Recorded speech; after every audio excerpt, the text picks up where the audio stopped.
Bonjour amis de la Lune. Je fais cette vidéo parce que le 29 mars, il y a une éclipse solaire partielle et je souhaitais partager un petit peu avec vous les informations que j'ai concernant les éclipses d'un point de vue astrologie védique. Donc les éclipses fonctionnent en saison. Il y a 2 ou 3 éclipses lors d'une saison et les saisons se répètent tous les 5 à 6 mois. Donc il y a 2 saisons par an et donc il peut y avoir entre 4 à 6 éclipses par an. Elles fonctionnent par paire, donc il y a une éclipse lunaire au minimum, une éclipse solaire à chaque saison. L'éclipse lunaire, c'est lorsque la Terre projette son ombre sur la Lune. Et les éclipses lunaires nous rendent en règle générale plus sensibles et plus anxieux. Et elles nous révèlent des schémas émotionnels. Elles semblent assez... Étant donné que ça se passe au moment de la pleine Lune, euh, ça accroît en fait les émotions et ça semble beaucoup plus puissant émotionnellement. Et ça nous permet, oui, de révéler ces schémas émotionnels pour qu'on puisse les inverser ou les modifier après la saison des éclipses. Et ce sur quoi il faut travailler pendant une éclipse lunaire, c'est vraiment cultiver la paix et le calme et nous aider à libérer en fait nos émotions. Pendant une éclipse solaire, l'énergie de la nouvelle lune s'intensifie. Donc l'énergie est très basse. La lune bloque la lumière du soleil et du coup elle éclipse les forces de vitalité. Ça peut nous amener des débuts inattendus, généralement des événements externes à nous qui créent des situations qu'on n'avait pas prévues. Et ça nous met sur un nouveau chemin, ça nous apporte de nouvelles opportunités. Et les éclipses solaires, c'est un excellent moment pour choisir de surmonter les obstacles, en cessant de faire une chose qu'on souhaite arrêter de faire ce jour-là. Les éclipses, en fait, en astrologie védique, elles viennent d'une légende. euh, elles s'expliquent par une légende, la légende de Rahu et de Ketu, les nœuds lunaires. Donc un jour, les dieux et les démons ont décidé de s'unir pour extraire ce qu'on appelle l'amrita, c'est le nectar d'immortalité, qui se trouvait dans un océan de lait. Et un des démons se déguise pour boire du nectar et devenir immortel. Mais les dieux du soleil et de la lune le repèrent, le voient. Et le dieu Vishnu arrive pour décapiter avec son disque cosmique le démon. Mais le démon a déjà bu l'amrita, donc il est devenu immortel.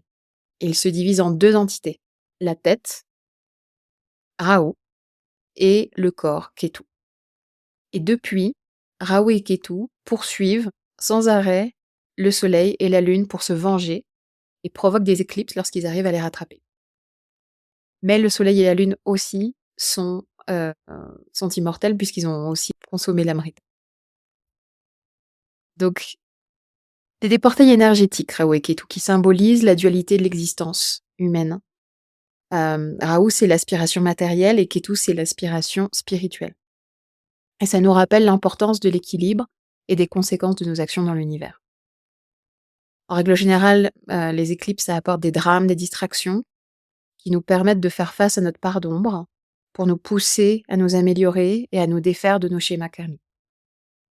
Et donc, tout ce qu'on fait selon le la philosophie indienne et védique, tout ce qu'on fait pendant les éclipses, c'est amplifié 100 000 fois. Donc c'est très important de faire des choses qui sont alignées avec ce qu'on a envie d'amener dans notre vie ces jours-là. Rahu, qui est donc représenté par la tête d'un serpent, il symbolise donc nos émotions et nos désirs, nos obsessions, nos addictions, ce que notre âme doit explorer pour grandir. Ça nous met au défi et souvent ça nous met mal à l'aise. Et Ketu, qui est le corps de serpent sans tête, il représente notre karma passé, le détachement et la quête de libération et de spiritualité. Donc, par rapport à ce que j'ai dit, donc, c'est important de choisir des choses qu'on a envie de cultiver dans notre vie. J'ai une petite liste de recommandations de choses à faire et de choses à éviter. Donc ce que je recommande à faire, c'est de rester à l'intérieur pendant l'éclipse. Parce que c'est pas un événement qui est auspicieux, qui va amener de bonnes choses. Dans beaucoup de cultures, d'ailleurs, c'est le cas. Dans la culture moderne, on recommande d'aller d'aller regarder les éclipses en se protégeant les yeux. Mais même en se protégeant les yeux, surtout pour les éclipses solaires, c'est pas recommandé. Donc il vaut mieux rester chez soi, si possible, et méditer, par exemple, en faisant un yoga nidra. Et si on ne peut pas rester chez soi et méditer pendant l'éclipse, il faut essayer ce que je recommande, c'est de se mettre dans une situation où vous allez pouvoir rester calme, être un peu isolé. En tout cas, vraiment éviter au moment de l'éclipse de vous trouver à l'extérieur. Une autre chose à faire, c'est de jeûner, d'arrêter de manger au moins 3 heures avant l'éclipse et de préparer des plats frais seulement après que l'éclipse soit passée. Une autre recommandation, c'est de se reposer.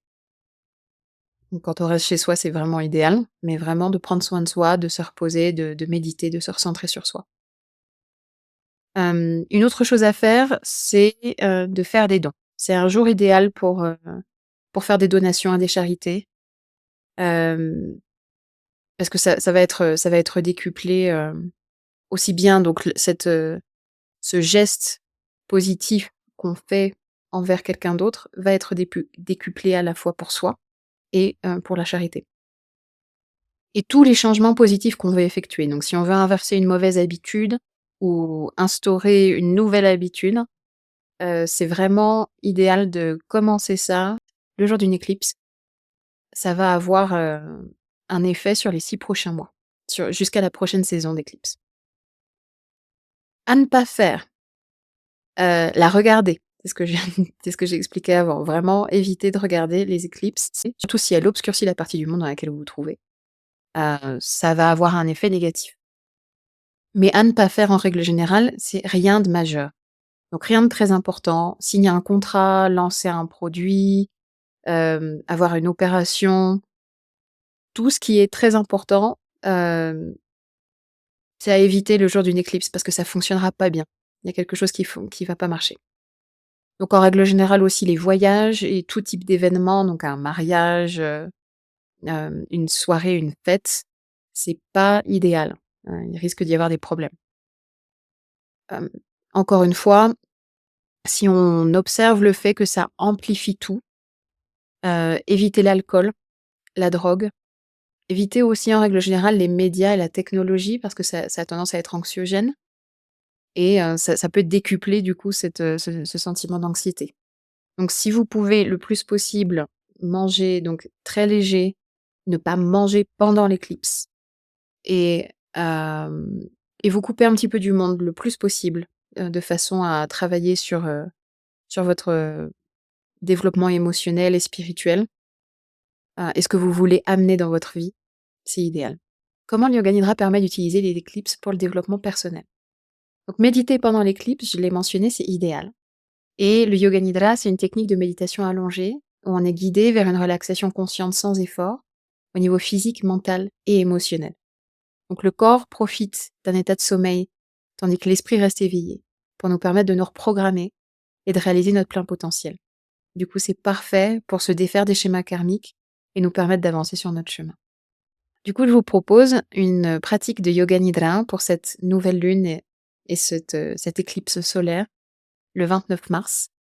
Je mets à disposition le 28 mars sur mon site pour les membres de mon cercle de nouvelle lune, une pratique dédiée qui entre en profondeur sur les énergies que je viens d'expliquer et en particulier sur, l'énergie de Uttara Bhadrapada, qui est la constellation dans laquelle le soleil et la lune et Rahu vont se trouver pour cette éclipse.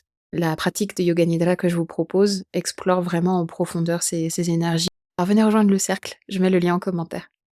Voilà, j'espère que ces informations vous seront utiles et que vous aurez appris quelque chose et je vous dis à la prochaine vidéo.